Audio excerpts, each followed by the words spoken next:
नमस्कार दोस्तों, मैं मोहन रथ स्वागत करता हूं आपका मेरे YouTube चैनल MV गैलेक्सी पर। दोस्तों, आज जिस टॉपिक पर हम बात करने वाले हैं उसका नाम है ईगो। दोस्तों, ईगो, एटीट्यूड, अहंकार हम सब में होता है। ये हमारे लिए कभी कभी नुकसानदायक भी होता है और कभी कभी फायदेमंद भी। दोस्तों, आज मैं आपको एक कहानी सुनाऊंगा जिसमें मैं आपको एक ऐसे मनुष्य के बारे में बताऊंगा जिसका अहंकार खत्म करने के लिए भगवान खुद उसके पास गए थे।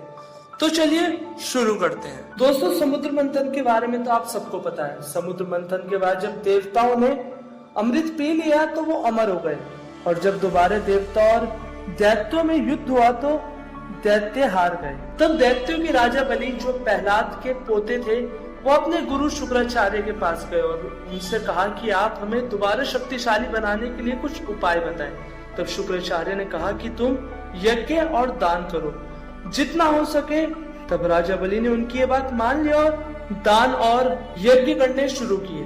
राजा बलि ने इतना दान किया कि पूरे विश्व में लोग ये बात करने लगे कि बलि से बड़ा कोई दानी नहीं। जिसे वो दान देता था उसके आने वाले बच्चों को भी किसी के सामने हाथ फैलाने की जरूरत नहीं पड़ती थी।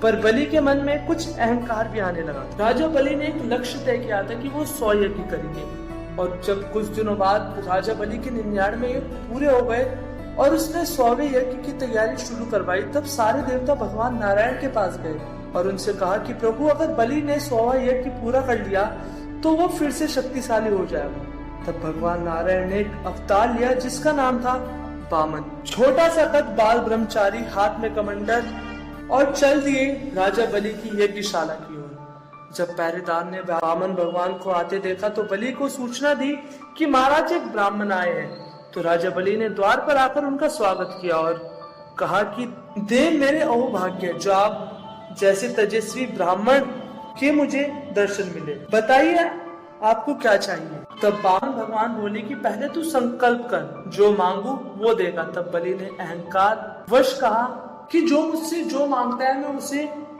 जरूर देता हूँ। आपके और हमारे बीच संकल्प की क्या बात है। तभी वहाँ दैत्यों के गुरु शुक्राचार्य आ गए। तब वामन भगवान बोले कि पहले तू संकल्प कर, तभी मैं कुछ मांगूंगा। तभी शुक्राचार्य ने कहा कि बलि तू संकल्प मत कर, ये भगवान नारायण है। तब बलि ने कहा कि कोई नहीं, मैं फिर भी संकल्प करूंगा। तब भगवान ने कहा कि थोड़े मंत्रों का ज्ञान मुझे भी है, मैं तुम्हारा संकल्प करा देता हूँ। तब वामन भगवान ने बलि के हाथों में एक लोटा दिया। ये देख शुक्राचार्य ने सोचा, ये तो मूर्ख है, लेकिन जैसा है मेरा शिष्य है, मुझे इसकी मदद करनी होगी और इसकी धन की रक्षा करना भी मेरा धर्म है। तब शुक्राचार्य उस लोटे की नोक में एक छोटा सा कीड़ा बनकर घुस गए। फिर जब राजा बलि ने लोटे में से पानी निकालना चाहा तो पानी नहीं निकला। ये देख वामन भगवान ने राजा बलि से लोटा लिया और उस नोक में एक डंडी मारी, जिस कारण शुक्राचार्य की एक आंख फूट गई। दोस्तों, लेगा कोई देगा कोई, बीच में शुक्र न आके कोई। तब शुक्राचार्य वहां से चले गए। संकल्प पूरा हो जाने के बाद राजा बलि ने वामन भगवान से मांगने को कहा। तब वो बोले कि मुझे 3 पग भूमि चाहिए।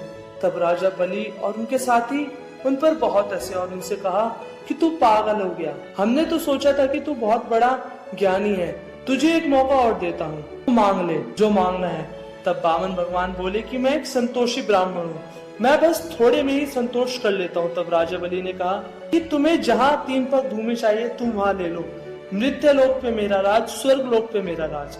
बलि के ये कहते ही भगवान ने अपना रूप बहुत बड़ा कर लिया और पहले पग में मृत्यु लोक और दूसरे पग में स्वर्ग लोक ही नाप लिए। तब भगवान बोले कि अब मैं अपना तीसरा पग कहाँ रखूं।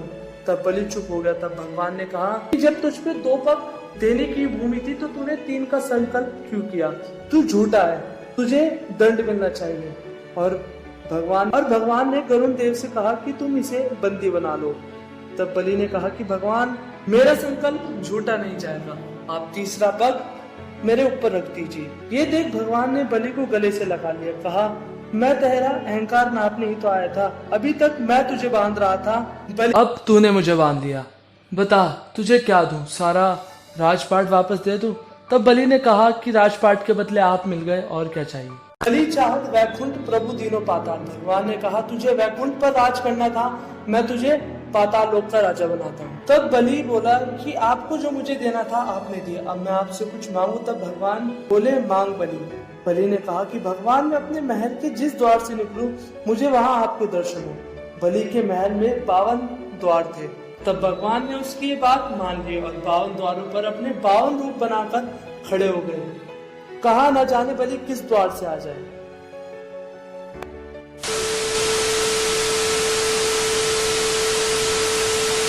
Wait.